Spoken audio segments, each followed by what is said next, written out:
S Siddharth sir. Sir बहुत बहुत स्वागत है आपका। सर आज का जो सबसे पहला सवाल है जिला पुरुषों के ट्रांसफर से संबंधित है। नमस्कार एससीएस सर, मेरा प्रश्न अंतर जिला पुरुषों के ट्रांसफर से संबंधित है। पिछले एपिसोड 13 में सर आपने कहा था कि केवल अंतर जिला महिलाओं का लिस्ट आना बाकी है, तो क्या अंतर जिला पुरुषों का ट्रांसफर नहीं होगा, और अगर होगा तो कब तक उम्मीद कर सकते हैं? देखिए, आपको जानकर ये होगा कि आज हम लोगों ने करीब 1,30,000 टीचर्स का हम लोगों ने विद्यालय में पोस्टिंग की प्रक्रिया शुरू की है। हम लोगों को करीब 1,90,000 आवेदन पत्र प्राप्त हुए थे और 1,30,000 का एक्चुअल स्कूल अलॉटमेंट शुरू हुआ है। ये पूरी प्रक्रिया करीब 15 दिन लगेगा और डीओ सब इसी में लगे हुए हैं। डीओ को ये काम दिया गया है और कर रहे हैं। ये बात मैंने कभी नहीं कहा कि पुरुषों का स्थानांतरण नहीं होगा, और जैसा कि आप आंकड़ों से देखते हैं कि करीब इसमें भी हम लोगों ने करीब 8 से 9,000 पुरुषों का नाम इसमें शामिल किया है, पुरुष टीचर। देखिए, जब भी स्थानांतरण किया जाता है तो 2-3 बातों का बहुत ध्यान रखा जाता है। इतनी बड़ी संख्या एक तो है, 1,90,000 है और आवेदन पत्र हैं। हम लोग 2-3 चीज़ें देखते हैं। पहले तो है वैकेंसी होनी चाहिए, जहाँ पे टीचर मांग रहे हैं वहाँ वैकेंसी होनी चाहिए। और दूसरा ये देखते हैं कि जो हमारा इंटर डिस्ट्रिक्ट जो स्टूडेंट टीचर रेशो है, मतलब जो छात्र और टीचर अनुपात है, उसको भी हम लोग ध्यान देते हैं।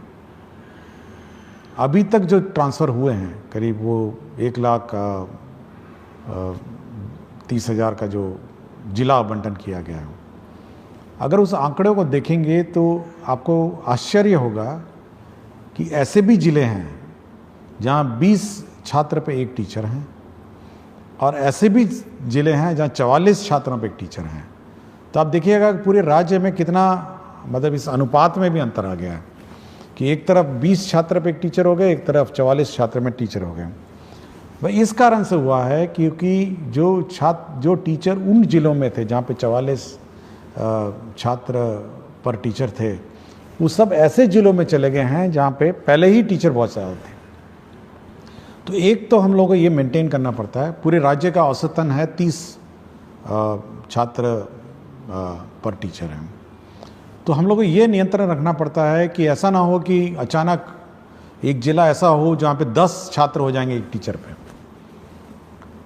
और जैसे ही ये ट्रांसफर्स होते हैं, देखिए एक चीज़ आपको सभी को सोचना भी चाहिए कि जहाँ से टीचर हटते हैं वहाँ स्कूल बंद भी होने लग जाते हैं।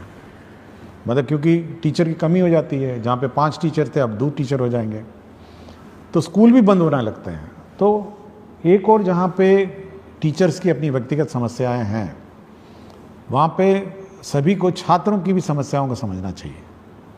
मतलब छात्र भी, मतलब जहाँ उसको 5 टीचर आज थे, जैसे ही वो टीचर स्थानांतरण होकर चले जाएंगे उसके बाद 2 टीचर बच जाएगा, और वही 5-6 क्लासेस जो हैं वो अब 2 टीचर पढ़ाएंगे। तो कितना कठिनाई छात्र को होगा। तो ये सब देखते हुए हम लोग करते हैं। फिर भी हम लोगों ने 1,30,000 टीचर्स अकोमोडेट किए हैं, और सबसे ज़्यादा जो हम लोग का प्रेशर है, जो सबसे ज़्यादा टीचर्स का स्थानांतरण का जो दबाव है, वो है पटना ज़िला में। और पटना ज़िला में इतना ज़्यादा दबाव है, ऐसा लगता है जैसे, मतलब एक अनुमान हम कहेंगे कि 15,000 टीचर जो हैं और पटना की तरफ जिला का ऑप्शन दे चुके हैं। तो इतनी बड़ी संख्या में जैसे ही 15,000 टीचर हम लोग अकोमोडेट करने की कोशिश करते हैं, तो आप अनुमान लगा सकते हैं कि मतलब स्टूडेंट और टीचर रेशो पूरे राज्य का कितना मतलब अजीब हो जाएगा। तो हम लोग कोशिश कर रहे हैं। हम लोग जहाँ जहाँ पुरुषों ने मांगा, जहाँ पर वैकेंसीज थी, जहाँ जहाँ टीचर्स कम थे, हम लोगों ने वहाँ ज़िलों में पुरुषों को भी हम लोगों ने अकोमोडेट किया। अभी उनके इनबॉक्स में दिख नहीं रहा होगा, 1-2 दिन में वो भी पुरुषों में भी दिख जाएगा। तो धीरे धीरे जैसे जैसे वैकेंसीज आती जाएंगी या हम लोग को दिखने लग जाएंगी, हम लोग करेंगे। तो मैंने कभी ये नहीं कहा कि पुरुषों का नहीं करेंगे। हम केवल यही एक कंस्ट्रेंट है कि हम लोग शिक्षक छात्र अनुपात देखते हैं और वैकेंसी देखते हैं, और जैसे जैसे होगा। लेकिन टीचर्स को भी समझना चाहिए कि छात्रों पर क्या गुजरती है और कितना कष्ट हमारे छात्रों पे होता है। सर अगला सवाल है, आदरणीय अपर मुख्य सचिव